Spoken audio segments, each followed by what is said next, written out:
Cada día mueren 150.000 personas en todo el mundo. Tú y yo también seremos parte de esa estadística algún día. Pero, ¿qué ocurre realmente al momento de nuestra muerte? ¿Cuál es realmente tu destino final? Unos creen que vamos al cielo, otros piensan que al infierno. Otros, que primero pasas por el purgatorio. Y algunos creen que sencillamente caes en un sueño profundo. Pero, ¿cuál es la verdad? Bien. Veamos qué dice la Biblia. Pero espera. Antes de continuar, asegúrate de suscribirte a nuestro canal y activar la campanita de notificaciones para que no te pierdas ningún video como este y mucho más que tenemos preparado para ti. Y ahora sí, ya vamos a ver qué dicen las Escrituras sobre a dónde vamos cuando morimos. Lo primero que tienes que saber es que, en nuestra fe cristiana, no debemos tener miedo a la muerte. Al contrario, debemos contemplarla con gozo, conscientes de que, al dejar este mundo imperfecto, nos uniremos con Cristo en el paraíso, donde el dolor, las lágrimas y la tristeza serán inexistentes. Pablo lo expresa claramente en Filipenses capítulo 1, versículo 21, porque para mí vivir es Cristo y morir es ganancia. Además, en 2 Corintios capítulo 5, versículo 8, declara, sí, estamos de buen ánimo y preferiríamos estar ausentes del cuerpo y presentes con el Señor. Nuestra verdadera residencia no es este mundo transitorio y falible, sino que pertenecemos junto al Señor, y esa es una esperanza que acogemos con entusiasmo. Examinemos qué ocurre en el instante de nuestra muerte. Existe una perspectiva entre algunos fieles que propone que, al morir, caemos en un profundo y prolongado sueño inconsciente, esperando la segunda venida de Cristo. Esta idea se conoce como la doctrina del sueño del alma. Sin embargo, no es una doctrina ampliamente aceptada y tuvo su principal promoción durante la Reforma por los anabautistas y por los irvingitas en Inglaterra durante el siglo XIX. Por otro lado, algunos creyentes del cristianismo católico sostienen la creencia en el purgatorio, según la cual el alma se dirige primero a este lugar para ser purificada de sus pecados antes de ascender al cielo.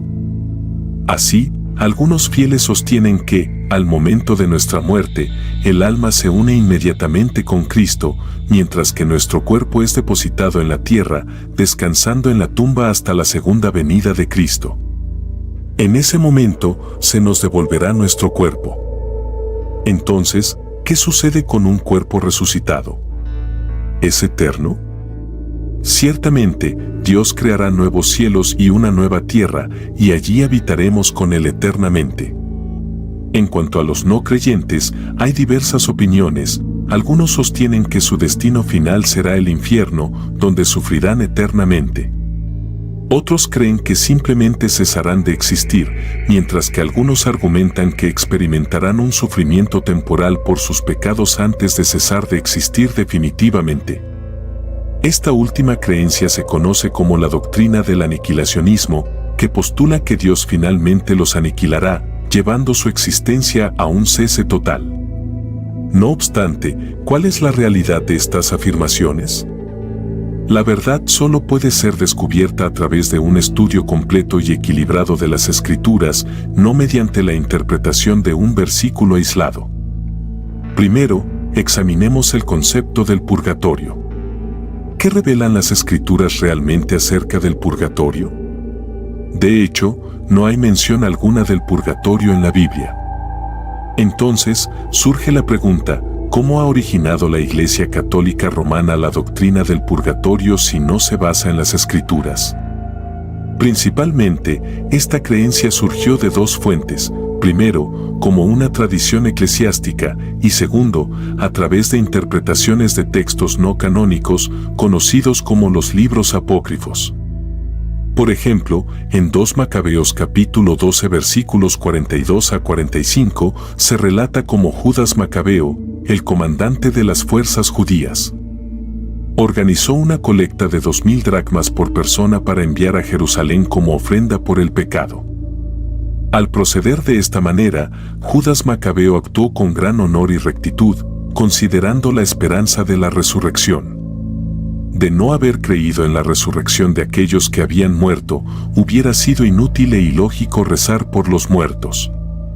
Sin embargo, su mirada estaba puesta en la magnífica recompensa destinada a los que descansan en devoción. Su gesto fue motivado por una profunda reverencia y piedad. Así, realizó la expiación por los difuntos, con el fin de que fueran absueltos de sus pecados. En 2 Macabeos, observamos que se aprueba rezar por los muertos y ofrecer sacrificios por sus pecados para lograr su perdón.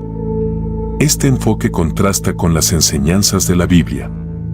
Es importante reconocer que los textos apócrifos no poseen la misma autoridad que la Biblia, no son parte del canon bíblico y no deberían ser considerados como fuentes definitivas de verdad o doctrina.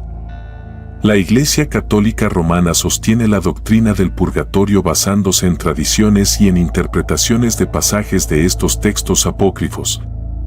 Pero hay que tener en cuenta que tales enseñanzas no se encuentran en la Biblia, lo que indica que no representan una verdad bíblica. De hecho, esta creencia se opone directamente a las enseñanzas bíblicas.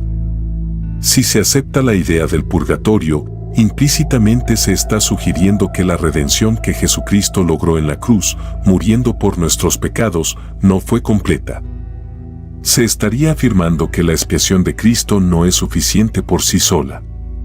En 2 Macabeos, vemos que Judas realiza ofrendas por los muertos para expiar sus pecados, lo que entra en conflicto con las enseñanzas bíblicas, que afirman que solo Cristo realizó una expiación total por nosotros y por todo el mundo. En 1 Juan capítulo 2 versículo 1, se declara: mis pequeñitos, estas cosas os escribo para que no pequéis, y si alguno peca, tenemos un abogado para con el Padre, Jesucristo el justo. Él es la propiciación por nuestros pecados, y no solo por los nuestros, sino también por los del todo el mundo. La doctrina del purgatorio sugiere que debemos complementar la obra redentora de Jesucristo. Esta idea es extremadamente errónea y contraria a lo que establecen las Escrituras. Jesucristo ya pagó en su totalidad el precio por nuestra salvación, una verdad que se encuentra a lo largo de toda la Biblia y que culmina con sus propias palabras: está consumado. En el Evangelio según Juan, capítulo 19 versículo 28, se narra: después de esto, sabiendo Jesús que todo ya estaba consumado, para que la Escritura se cumpliese, dijo: tengo sed. En ese momento, le ofrecieron una esponja empapada en vinagre colocada en una caña de hisopo que llevaron a su boca. Tras tomar el vinagre, Jesús pronunció: está consumado, e inclinando la cabeza, entregó su espíritu. Por consiguiente, las afirmaciones que sostienen la existencia del purgatorio contradicen directamente las enseñanzas bíblicas. ¿Cuál es la validez de la doctrina conocida como el sueño del alma, que postula que al morir se entra en un estado de inconsciencia hasta la segunda venida de Jesucristo?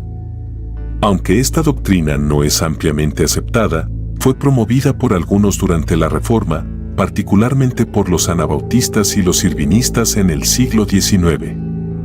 Aún hoy, muchos adhieren a esta creencia. Notablemente, en esa época, Juan Calvino era un crítico de esta perspectiva. Sin embargo, la pregunta clave es si esta creencia tiene fundamento bíblico. Realmente, existen múltiples pasajes que utilizan la metáfora del sueño para describir la muerte. Específicamente, se puede referir a la muerte como un dormir. Estos pasajes incluyen 1 Tesalonicenses capítulo 4 versículo 13, 1 Tesalonicenses capítulo 5 versículo 10, 1 Corintios capítulo 15 versículo 6, 18, 20, 51. Hechos capítulo 7 versículo 60, Hechos capítulo 13 versículo 36, Juan capítulo 11 versículo 11, Mateo capítulo 9 versículo 24 y Mateo capítulo 27 versículo 52. Existen varios versículos que parecen indicar que los muertos no poseen conciencia, como se menciona en Salmos capítulo 6 versículo 5, Salmos capítulo 115 versículo 17, Eclesiastés capítulo 9 versículo 10 y también en Isaías capítulo 38 versículo 19. Sin embargo, cuando la Biblia describe la muerte utilizando la metáfora del sueño, lo hace para ilustrar que, para los cristianos, la muerte es meramente un estado temporal, similar a como lo es el sueño. Para aquellos que sostienen la teoría del sueño del alma, les pido que consideren esto un momento y presten atención. Examinemos más de cerca el Salmo capítulo 115 versículo 17, que recién mencioné como una supuesta evidencia de esta teoría. El versículo dice: los muertos no alaban al Señor, ni ninguno de los que descienden al silencio. Aquí parece que se refiere al concepto del sueño del alma. Sin embargo, es crucial no interpretar un solo versículo de forma aislada. Continuemos con el estudio del siguiente versículo, el versículo 18, que afirma: pero nosotros bendeciremos al Señor desde ahora y para siempre. Este texto no sugiere que debemos pasar por un periodo de inconsciencia prolongada tras la muerte antes de estar con el Señor. En lugar de eso, afirma una alabanza continua. Ahora, examinemos otro pasaje que a menudo se menciona en relación con el sueño del alma, en Juan capítulo 11 versículo 11, donde Jesús explica: después de decir estas cosas, les dijo: nuestro amigo Lázaro se ha dormido, pero voy a despertarlo. En este pasaje, Jesús no afirma que el alma de Lázaro estuviera durmiendo, ni existe otro versículo bíblico que sugiera que las almas permanecen inconscientes. Él simplemente usó la expresión de que Lázaro se había dormido. Así, cuando los discípulos interpretaron sus palabras literalmente, pensando que Lázaro simplemente descansaba, Jesús aclaró diciendo: no, él no está dormido, sino que ha muerto. Los discípulos respondieron: Señor, si solo duerme, se recuperará. Sin embargo, Jesús se refería a su muerte y posteriormente les informó de manera explícita: Lázaro ha muerto. Los demás textos que se mencionan como prueba del sueño del alma siguen un patrón similar. El uso de dormir en referencia a la muerte es puramente metafórico en las Escrituras. Nuestros cuerpos físicos permanecerán en la tierra y se convertirán en polvo, mientras nuestras almas estarán en comunión con Jesucristo. Según el Génesis capítulo 3 versículo 19, se nos recuerda: con el sudor de tu rostro comerás el pan hasta que vuelvas al suelo, pues de él fuiste tomado, porque polvo eres y al polvo volverás. Sin embargo, las Escrituras también revelan que nuestros humildes cuerpos terrenales serán transformados para asemejarse a Jesús en el momento de la resurrección. En Filipenses capítulo 3 versículo 20 se afirma: pero nuestra ciudadanía está en los cielos, de donde también esperamos al Salvador, el Señor Jesucristo, quien transformará nuestro cuerpo humilde para ser conforme a su cuerpo glorioso, según el poder que tiene de someter todas las cosas a sí mismo. En su segunda venida, Dios convertirá nuestros cuerpos terrenales en cuerpos espirituales eternos, capacitados para vivir eternamente junto a Jesucristo. Entonces, ¿qué ocurre al morir si no se cree en el purgatorio o en el estado de sueño del alma? La Biblia proporciona claridad sobre este tema mediante varios versículos. Empecemos con uno significativo. En el Evangelio según Lucas capítulo 23 versículo 43, Jesús afirma: de verdad te digo que hoy estarás conmigo en el paraíso. Aquí, Jesús especifica hoy, indicando que la unión con Él en el paraíso es inmediata, sin pasar por un purgatorio o un periodo de sueño del alma. De esta manera, al morir, los creyentes, en espíritu, se unen directamente con Cristo. Pablo también aborda este tema en Filipenses capítulo 1 versículo 23. Tengo el deseo de partir y estar con Cristo, lo cual es muchísimo mejor. Claramente, Pablo no anticipa un intervalo de purgatorio o de sueño, su esperanza es la unión inmediata con Cristo. Asimismo, en 2 Corintios capítulo 5 versículo 8, reafirma esta convicción diciendo: sí, tenemos confianza y preferimos estar ausentes del cuerpo y presentes con el Señor. Estos textos subrayan que, para los creyentes, la muerte es el paso directo a la presencia de Cristo. Por lo tanto, al morir, el alma y el espíritu se separan del cuerpo físico, no permanecen inactivos en la tumba, ni se encuentran en el purgatorio, sino que están presentes con el Señor en el cielo. Esta verdad se refuerza en la Biblia, específicamente en Hebreos capítulo 12 versículo 22, que nos describe, sino que os habéis acercado al monte Sión, a la ciudad del Dios vivo, la Jerusalén celestial, a miríadas de ángeles en fiesta, y a la asamblea de los primogénitos inscritos en los cielos, y a Dios, el juez de todos, y a los espíritus de los justos hechos perfectos. Así, queda claro que al dejar este mundo, los fieles son llevados a un lugar de gloria y comunión eterna con Dios.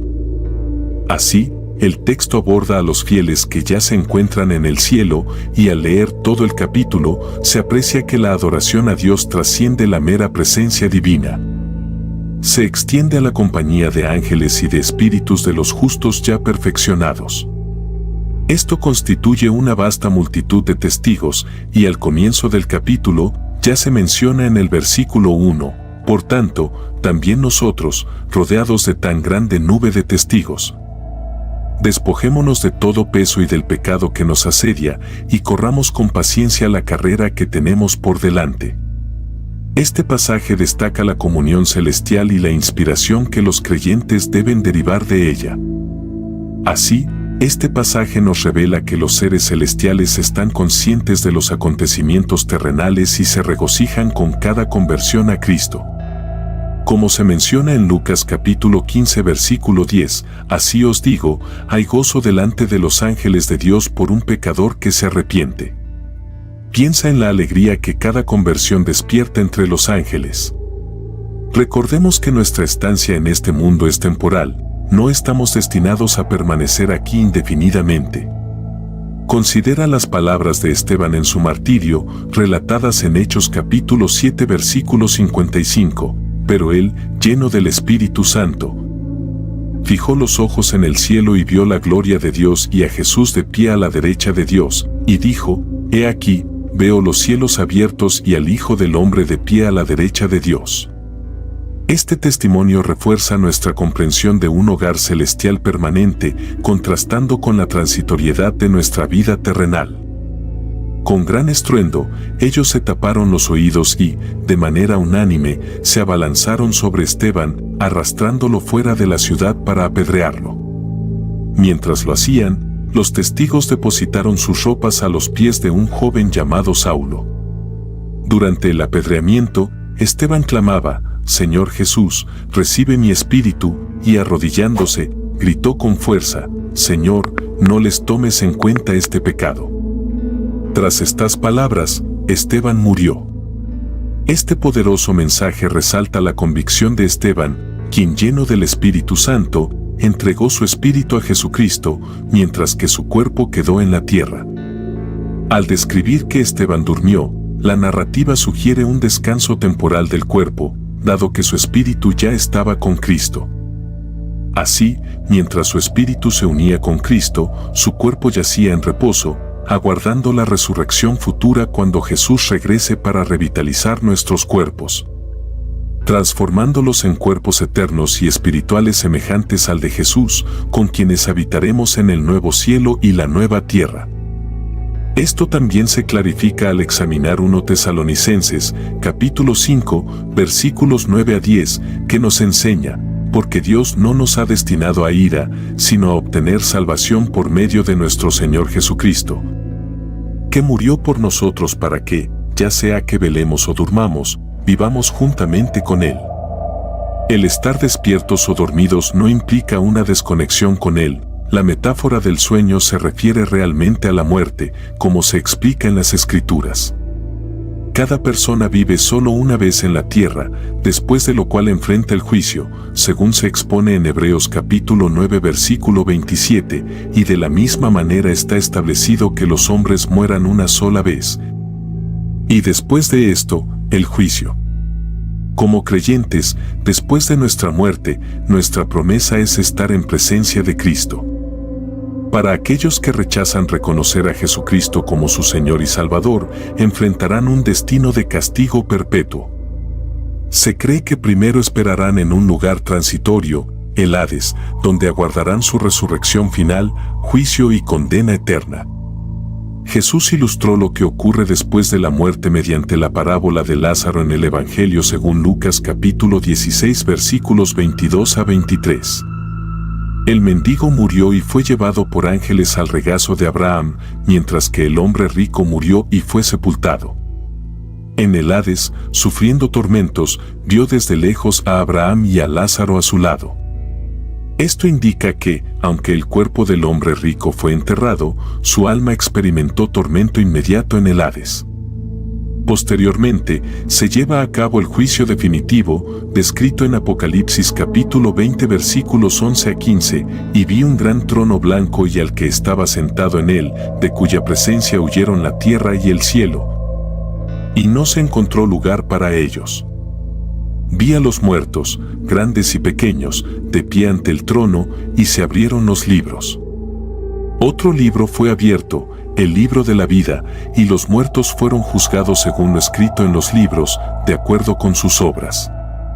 El mar devolvió los muertos que contenía, y la muerte y el Hades entregaron los muertos que en ellos había, y cada uno fue juzgado según sus obras. Luego, la muerte y el Hades fueron arrojados al lago de fuego. Esta es la segunda muerte, el lago de fuego. Aquel que no fue encontrado inscrito en el libro de la vida fue lanzado al lago de fuego. En Apocalipsis capítulo 21, versículos 1 a 3, se describe una visión esperanzadora: vi un cielo nuevo y una tierra nueva, pues el primer cielo y la primera tierra habían desaparecido, y el mar ya no existía. Luego vi descender del cielo, de Dios, la santa ciudad, la nueva Jerusalén, adornada como una novia para su esposo.